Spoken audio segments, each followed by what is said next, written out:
अरे लक्ष्मी, इतनी सुबह सुबह और वो भी तख्ती के साथ, कोई खास बात है क्या? हाँ साई, आज परीक्षा है हमारी और मुझे तो बहुत डर लग रहा है क्योंकि मेरी तैयारी अधूरी है। क्यों? तैयारी नहीं की क्या? वो क्या है ना, घर में कोई ना कोई आते जाते रहता है, बातें होती रहती है, इसीलिए मैंने सोचा कि मैं बाहर बैठकर पढ़ाई करूं।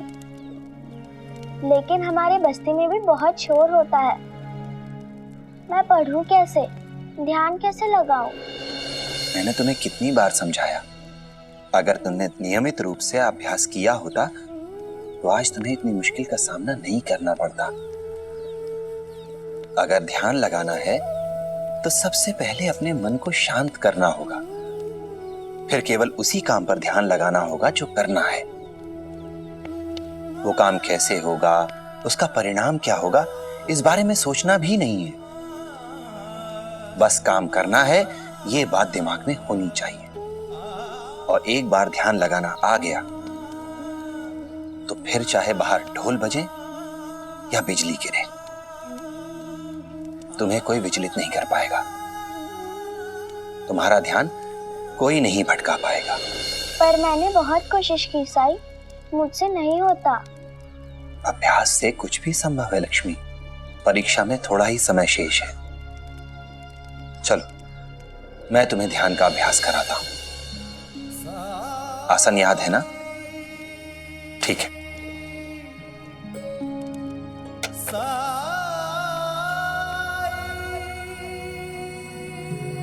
अब अपनी आंखें बंद करो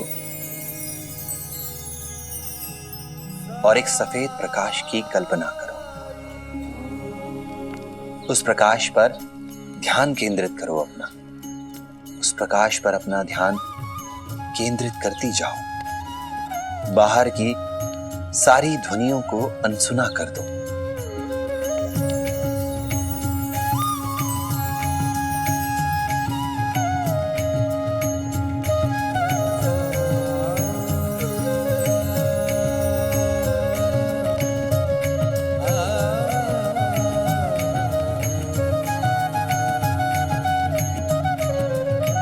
लक्ष्मी,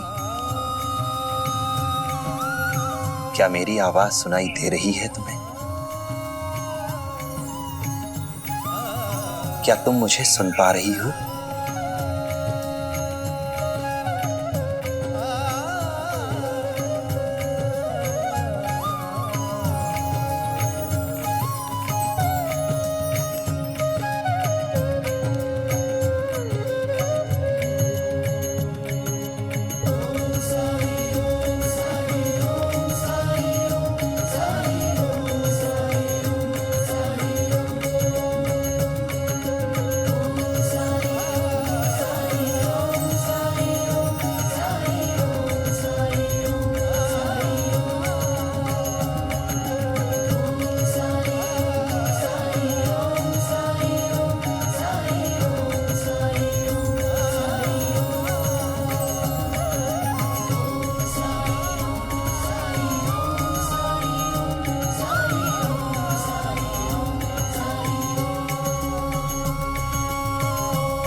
जी प्रणाम सरकार, क्या मैं अंदर आ सकता हूँ?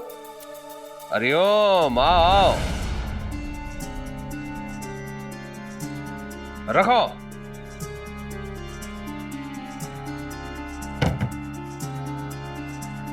हरिओम। केशव आ बेटा आ।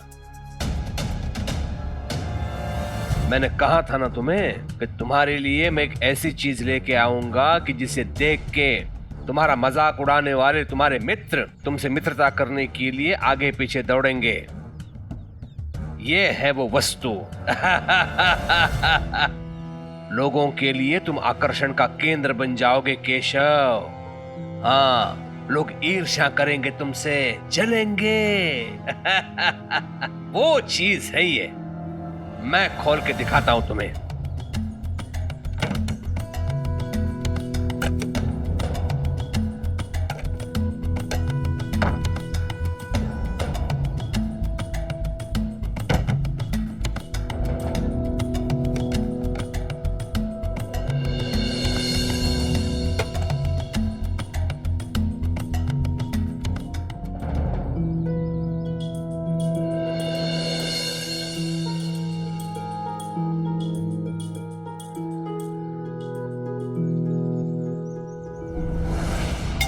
इसे कहते हैं ग्रामोफोन। ये गीत संगीत सुनाने वाला यंत्र है। विदेशी यंत्र है ये। इसे देखेंगे ना तुम्हारे मित्र तो जलेंगे तुमसे, ईर्ष्या करेंगे तुमसे। रत्नाकर राव थे ना, उनके घर देखा था मैंने ये यंत्र। ग्रामोफोन।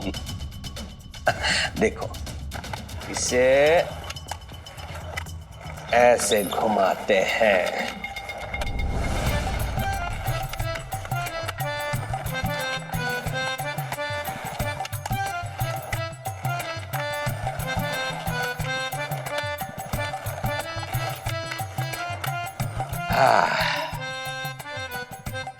देखो क्या लाए हम। ये क्या है सरकार? बताता हूं क्या है।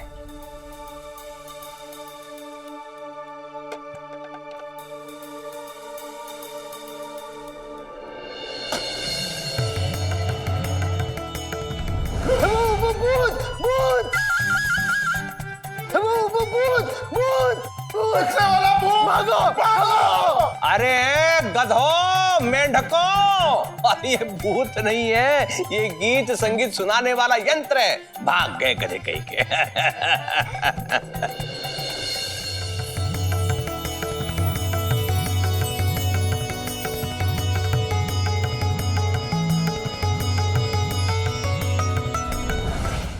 मैंने अपना पाठ दोहरा लिया साईं, सब याद हो गया मुझे। जानते हो, इस बार मेरा ध्यान कहीं नहीं भटका। तुम्हारे पास तो हर समस्या का हल है। लक्ष्मी, एक बात हमेशा याद रखना, सफलता उसी को मिलती है जो कभी विचलित नहीं होता। अब जाओ और परीक्षा में प्रश्नों के उत्तर ध्यान से देना। ठीक है साईं।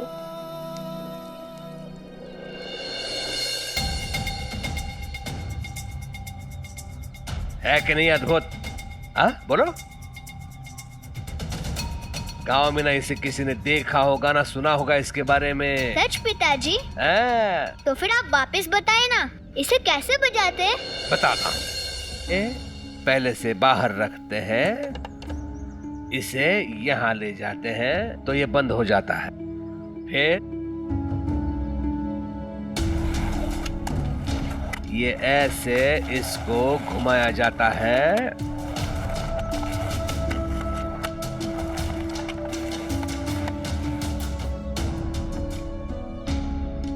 बहुत आसान है पिताजी, मैं सीख गया। अब मैं इसे अपने दोस्त को दिखाना चाहता हूँ। क्या मैं इसे ले जा सकता हूँ? बिल्कुल बिल्कुल। अरे इसीलिए तो मंगवाया है, बहुत महंगा है ये। लेके जाओ लेके जाओ। अच्छू अंता पंता को बुलाओ, ये अकेला नहीं उठा पाएगा। जाओ बुलाओ। वो तो ऐसे भाग गए जैसे गधे के सिर से सिंह। भूत के चक्कर में कहीं गांव छोड़ के तो नहीं भाग गए। देखो। क्यों परेशान हो रहे हो दादा? लौट के बुद्धू घर को ही आएंगे। वैसे दादा, अगर किसी को केशव के साथ भेजना है ना, तो इन्हें भेजो। ये तो कब से प्रतीक्षा कर रहे हैं कि इसे घुमाने कब ले जाएंगे, है ना? अच्छा। फूफाजी लोग तो अपने भतीजे को बहुत चाहते हैं, है कि नहीं? जा रहे हैं तो जाइए जाइए, लेकिन ध्यान रखिए इसका कहीं ये टूट न जाए।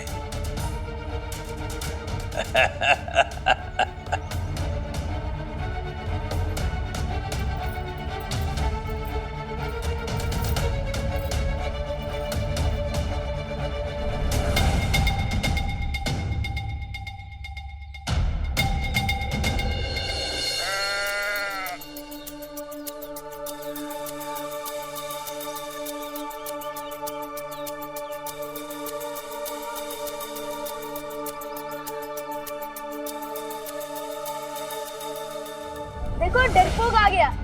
अरे कैसा है डरपोक? अभी भी डरपोक ही है।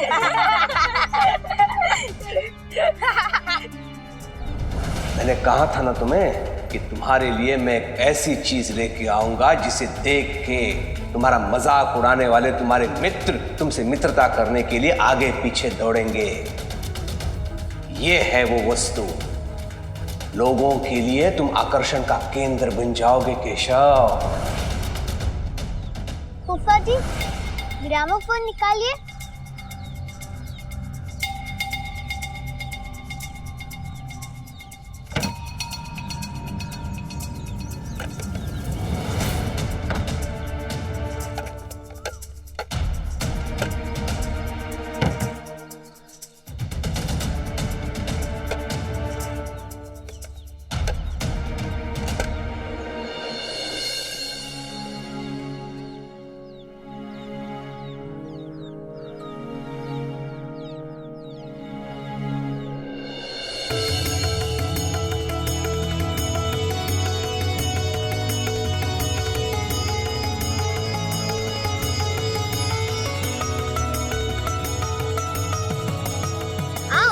यहाँ सुनो।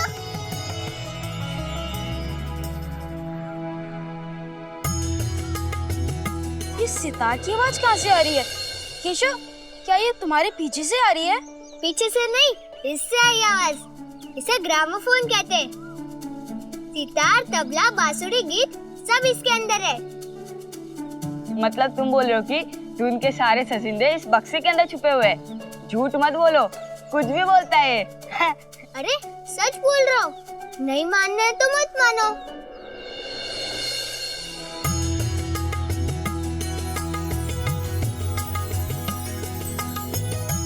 वाह यार, ये तो बड़ी मजेदार चीज है।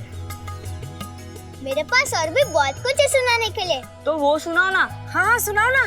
सुनाओ ना। हाँ।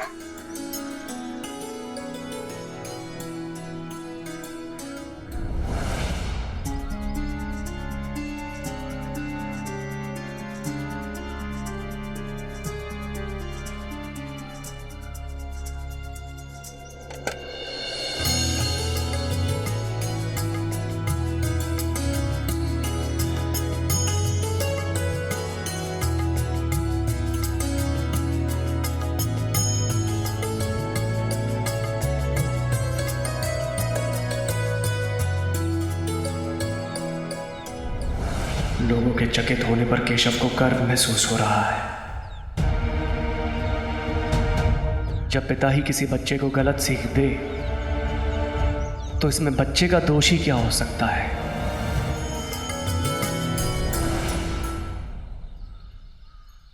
अरे ये रुक क्यों गया?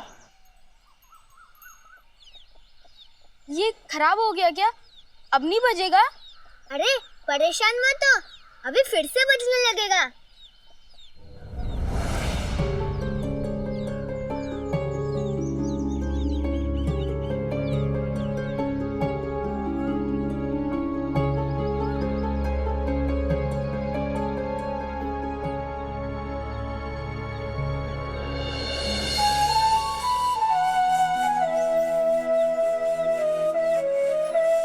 ये धुन कहाँ से आ रही है और सिर्फ मुझे ही क्यों सुनाई दे रही है?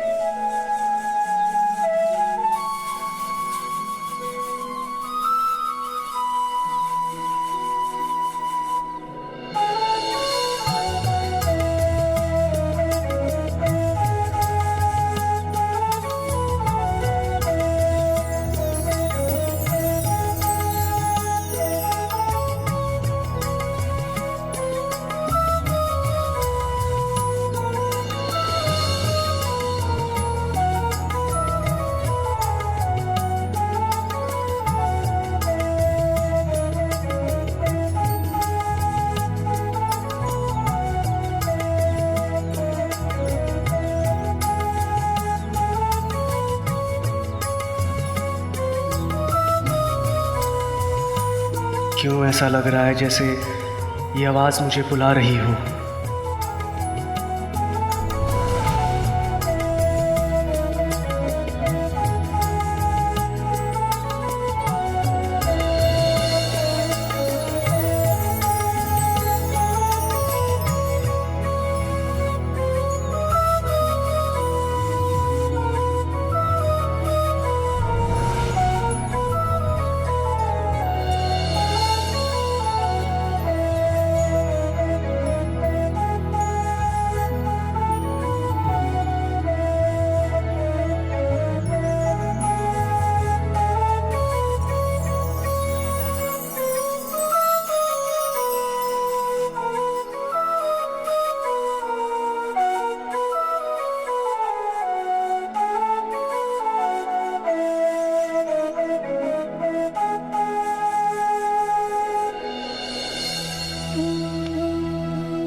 आप साईं है ना?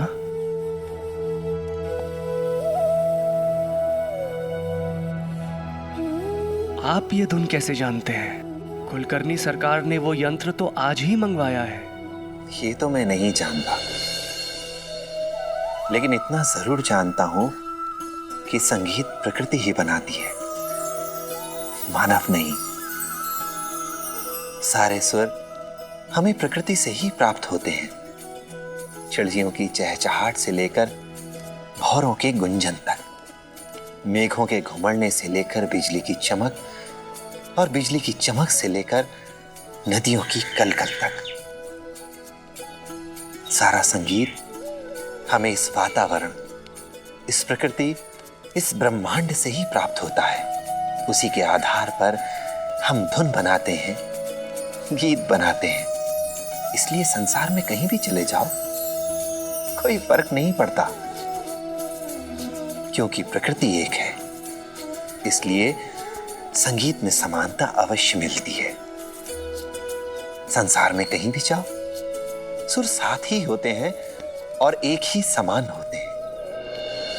इसलिए संसार का कोई भी गायक, कोई भी वादक प्रकृति के सामने बौना ही है।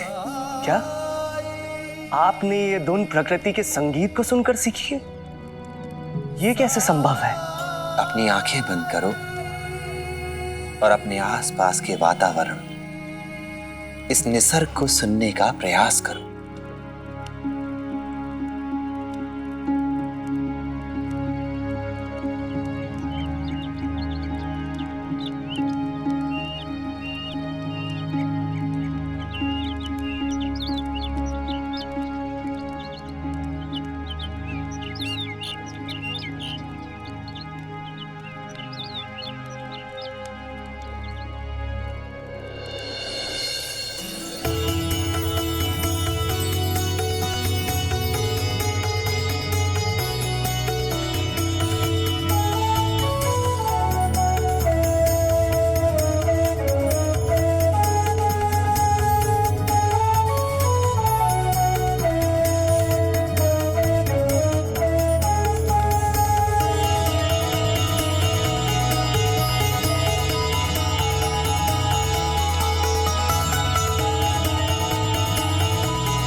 साईं, ये कैसा संगीत आपने मुझे सुनाया। मैं अंदर से बहुत थका हुआ था, परेशान था, विचलित था, मगर इस संगीत ने मेरे अंदर की हलचल को बिल्कुल शांत कर दिया।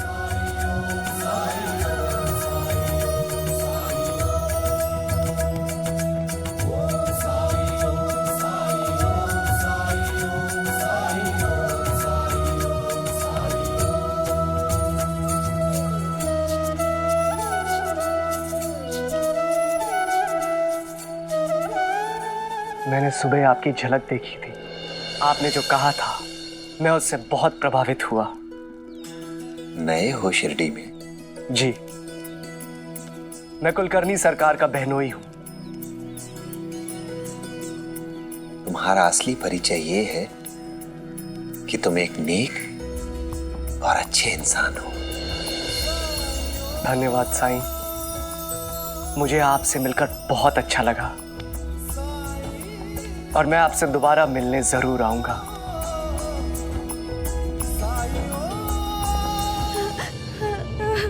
अरे हो गया, हे भगवान, इसका बुखार कम होने का नाम ही नहीं ले रहा है। ऐसी हालत में कैसे ले जाऊं साई के पास? बेटा राघव।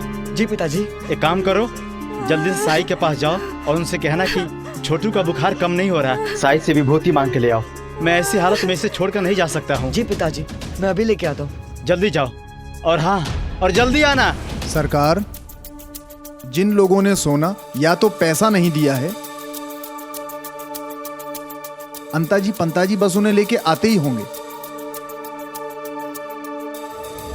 चलो चलो।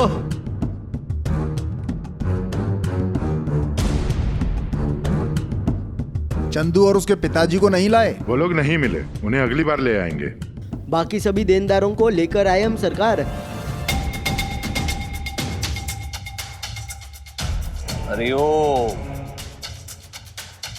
सब लोगों ने दिया, तुम लोगों ने नहीं दिया। हाँ, क्या तुम लोग मेरे सगे संबंधी लगते हो? और यदि लगते भी तो भी देना पड़ता, क्योंकि नियम नियम है।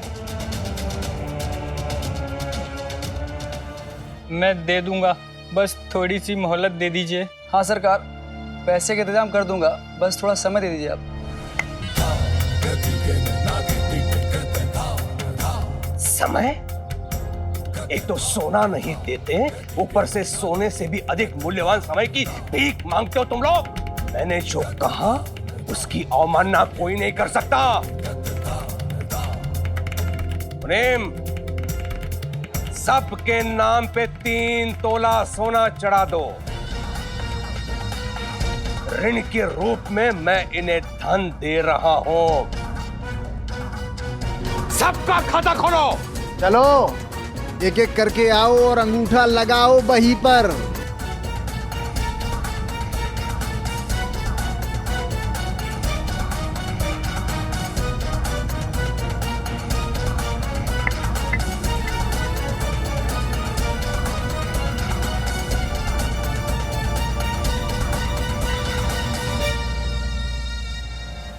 साई, मेरा छोटा भाई है ना साई, वो बहुत बीमार है। पिताजी ने कहा कि मैं आपसे विभूति मांग कर ले आऊं साई।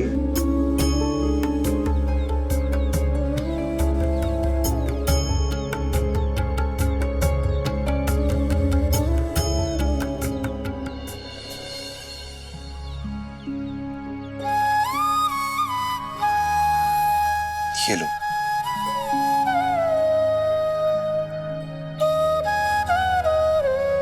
शाम को आकर बताना कि उसकी तबीयत अब कैसी है। ठीक है साई। अब जाओ।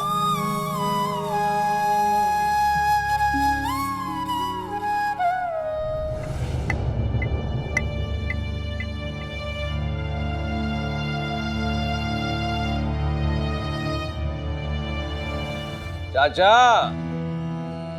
क्या अलग से निमंत्रण दूं तुम्हें? हाँ?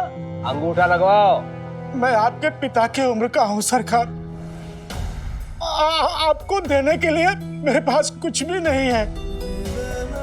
जो कुछ भी था, बेटियों की शादी और पत्नी की बीमारी में खत्म हो गया, और इसके अलावा मेरे पास कोई दूसरा सहारा भी नहीं है।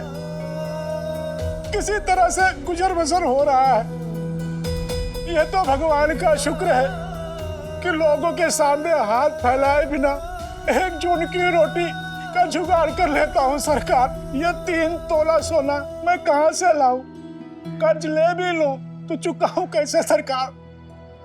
हरिओम हरिओम। बहुत दुख हुआ चाचा तुम्हारी ये राम कहानी सुनकर। दर्द हुआ दर्द, तुम इस अवस्था में देख के। चाचा मैं ढकेलना नहीं चाहता हूं तुम्हें ऐसी अवस्था में, लेकिन क्या करो तुम ही बताओ। अंग्रेज सरकार का आदेश जो है और उसकी अवहेलना मैं नहीं कर सकता हूं चाचा।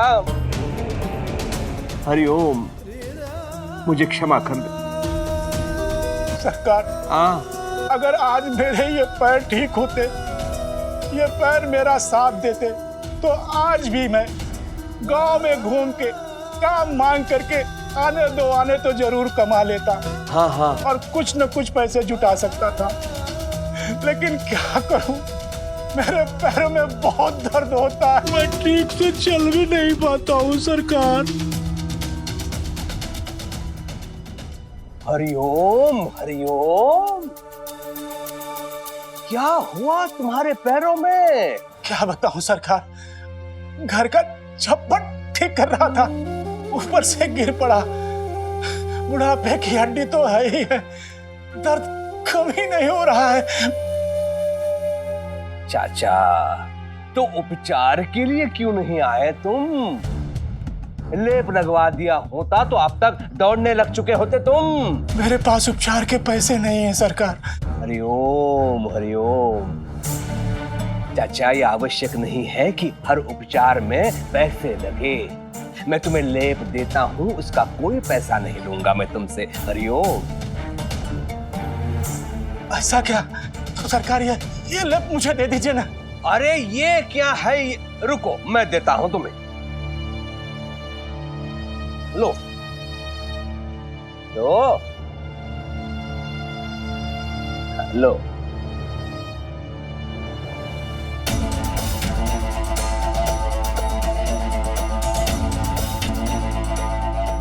लो।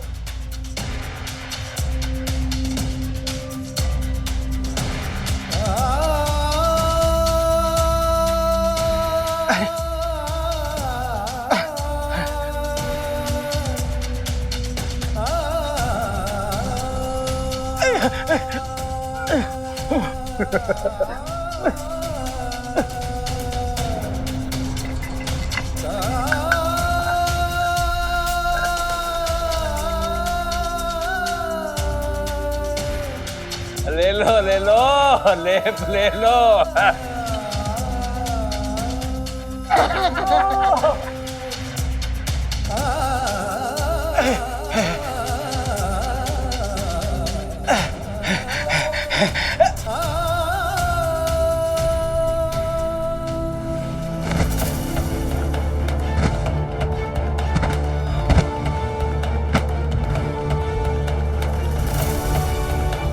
मिल गया लेप से। चाचा जी, इस गांव में रहना भी है और सरकार को धन भी नहीं देना है, मुफ्त में औषधि भी चाहिए। लेकिन चाचा जी, मुफ्त में केवल परेशानी मिलती है।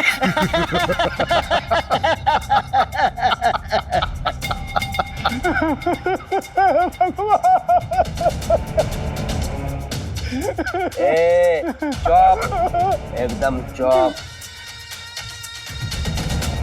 कुलकर्णी सरकार का आदेश पत्थर पे खींची वो रेखा है जिसे कोई मिटा नहीं सकता। हरिओम, सोना देना पड़ेगा, चाहे वो अमीर हो या अपाहिज, सबको देना पड़ेगा। चल जा।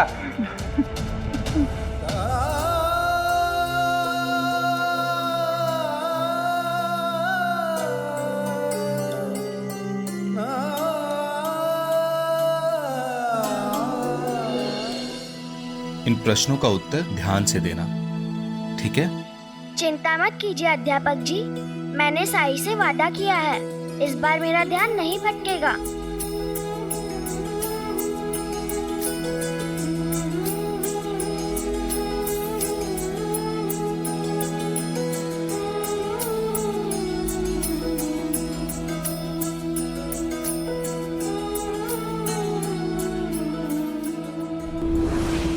सुबह से इंतजार कर रहे हैं, पता नहीं बच्चे कहाँ रह गए। जिप्री, तुम परीक्षा दो, मैं अभी आता हूं।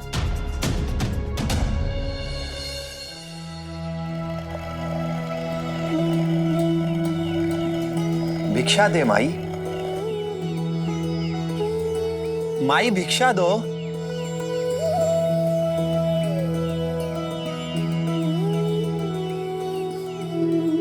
साईं,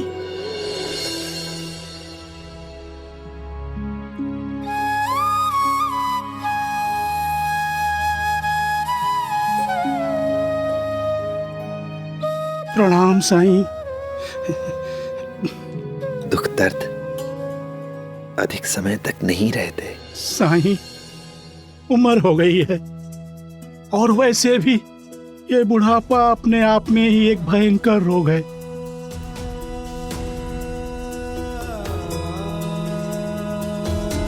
इस उम्र में कितना भी इलाज करवा लो, जोड़ों का ये दर्द नहीं जाता है। ऊपर से कुलकर्णी सरकार के अत्याचार।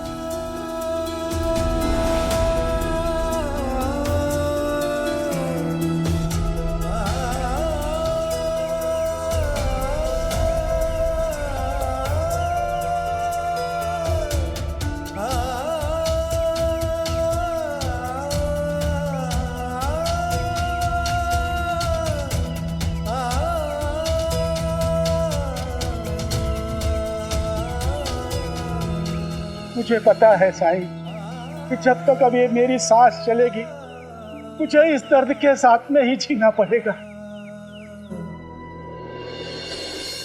श्रद्धा और सबूरी रखो। ईश्वर सब कुछ ठीक कर सकता है।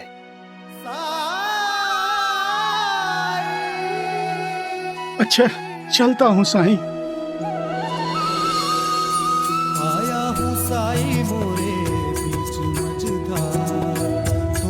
लगा दो साई पार, थाम ले हाथ में साई मोरी पतवार, मोरे साई मोरे दाता मोरे तारणहार,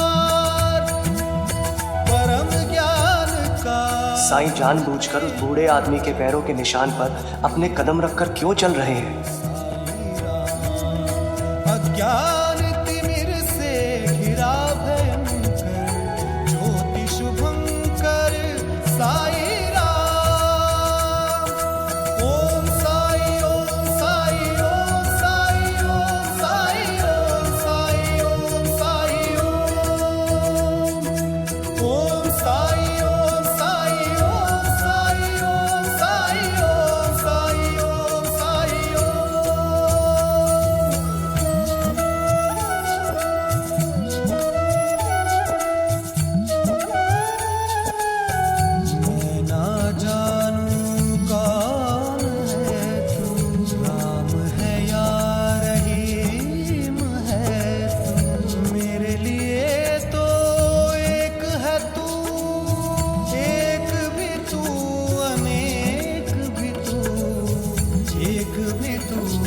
अनेक भी तू, जन्मों के पर्वत लांघ के आया तेरे दर में साई रे, कृपा दृष्टि से मिट जाएंगे तेरे लख 84 रे। भवसागर तर दे, घन दुख के हर दे, तुम कृपा सिंधु दे अमृत बिंदु, अलख उजियारे दीनों के सहारे, परम ज्ञान का भर दे अंजन, अलख निरंजन साई राम।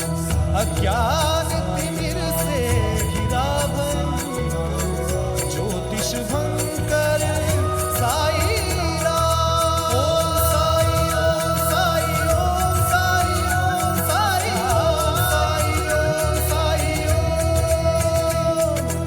ओम साई। साईं, साईं, मैं चल सकता हूँ। ऐसा लगता है जैसे शरीर के किसी भी हिस्से में कोई तकलीफ है ही नहीं। राम जी भला करे। पूरे शरीर में एक नई ऊर्जा का संचार हो रहा है। आज मैं पहली बार अपने आप को इतना चुस्त और दुरुस्त महसूस कर रहा हूँ साईं। भटकने वाले बच्चों में से नहीं है मेरा राघव, लेकिन आज ना जाने कहाँ रह गया वो। और दिन होता तो कोई बात नहीं थी। छोटू की तबीयत बिगड़ रही है, उसे भेजा था उड़ी लाने के लिए साई के पास, लेकिन अब तक नहीं आया वो। आप जरा यहाँ छोटू का ध्यान रखेंगे, मैं अभी द्वारका मई से आता हूँ।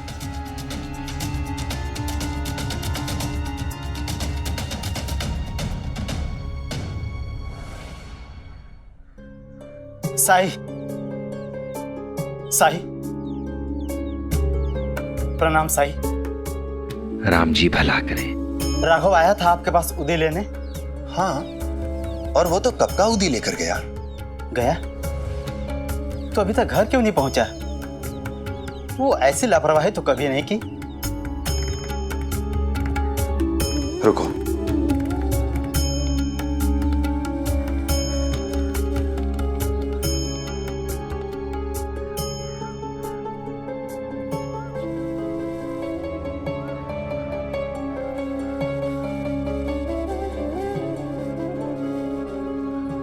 ये उदी लेकर घर जाओ।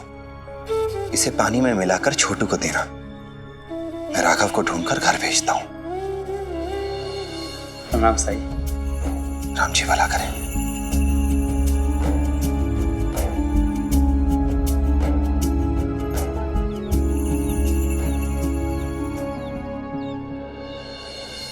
अरे आए कपड़े धोते धोते कहाँ चली गई? साई, साई, आपने मेरे विद्यार्थियों को कहीं देखा है क्या? आज उनकी परीक्षा है, पर झिपरी को छोड़कर कोई भी विद्यालय नहीं पहुंचा। नहीं श्यामा, पर बात कुछ अजीब है, क्योंकि गांव का एक और बच्चा अपने घर नहीं पहुंचा है। आओ। आहो, बहनी सब्जी लेने गई है, अब तक नहीं आई है, खाना कैसे बनेगा? मैं अभी जाकर देखता हूँ।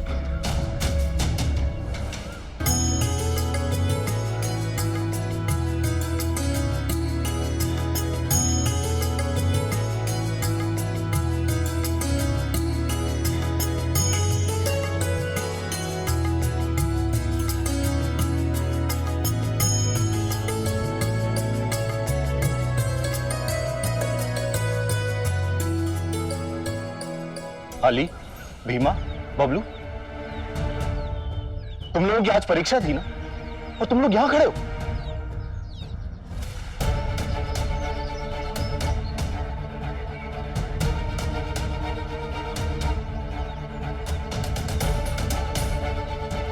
राघव, तुम तो अपने भाई को उदी देने गए थे ना? वो साई, मैं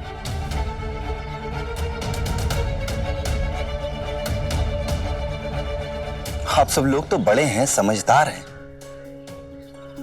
ये छोटे बच्चे अगर इस यंत्र के लिए आकर्षित होते हैं, इनमें जिज्ञासा है, तो मैं इनकी बात समझ सकता हूं। लेकिन आप समझदार लोग अपने सारे काम धाम छोड़कर यहां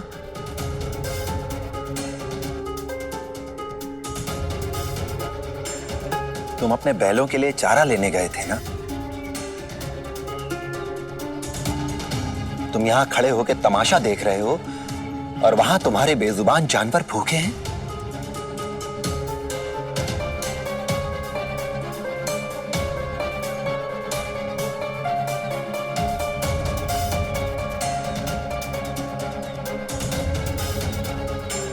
संगीता, तुम्हें होश भी है कि तुम्हारे घर में खाना नहीं बना है, क्योंकि तुम पानी लेकर अभी गई ही नहीं।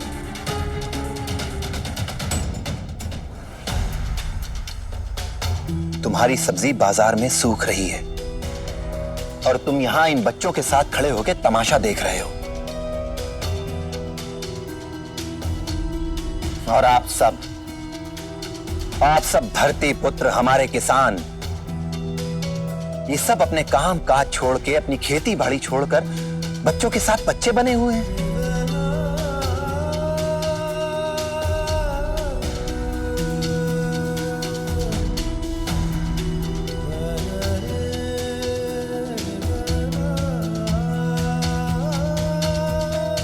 तुम ये लकड़ियां लेकर अपने घर जाने वाले थे ना? ताकि तुम्हारे घर चूल्हा जल सके, खाना बन सके तुम्हारे घर।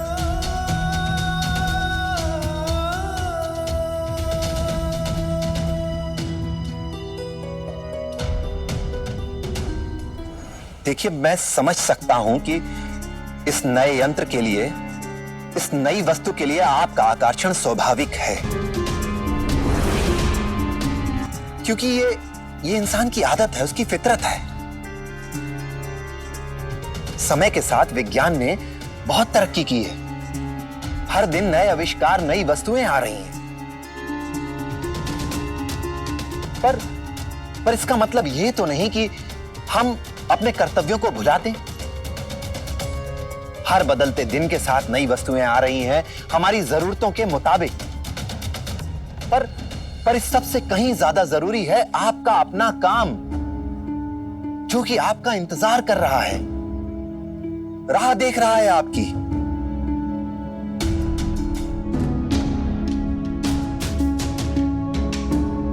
एक बात हमेशा याद रखना, आविष्कार सिर्फ एक साधन है मनुष्य को उसके लक्ष्य तक पहुंचाने का, उसके जीवन को सरल बनाने का। लेकिन जब कभी ये साधन हमारे लक्ष्य से अधिक महत्वपूर्ण होने लगे, तो ये समझ लेना चाहिए कि कमी साधन में नहीं, कमी हम में है। विज्ञान चाहे जितनी तरक्की कर ले, लेकिन उसका उपयोग है मनुष्य को मनुष्य के करीब लाने में। पर जब वस्तुएं ही हमारे बीच दीवार बनने लगे, तो फिर यह हमें निर्धारित करना होगा कि ये वस्तुएं हमें नियंत्रित करेंगी या हम इन वस्तुओं को।